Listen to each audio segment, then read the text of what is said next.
আমার গুরু থরসব বিল্লাল যদি তার 100 টাকার বিনিময়ে তার শখের বাইকটা দিতে পারে, তাহলে আমি আমার বাইকটা দিতে পারবো না কেন? আমি কোনো টাকা চাচ্ছি না, জাস্ট আপনি আমার ভিডিওতে একটা ফলো করবেন, ফলো করলেই পেয়ে যেতে পারেন আমার বাইকটা। তো দেরি না করে অতি দ্রুত আমার পেজটি ফলো করে দেন, আর ফলো করে আমার বাইকটা জিতে নিন।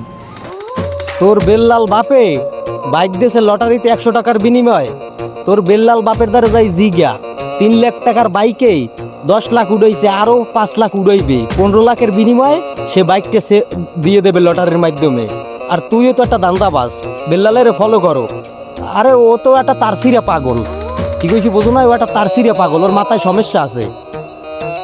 আমরা সব কিছু দেখি, তারপরও কোনো কথা বলি না। আর তুই আইছো, তুই একটা বাইক দিবি।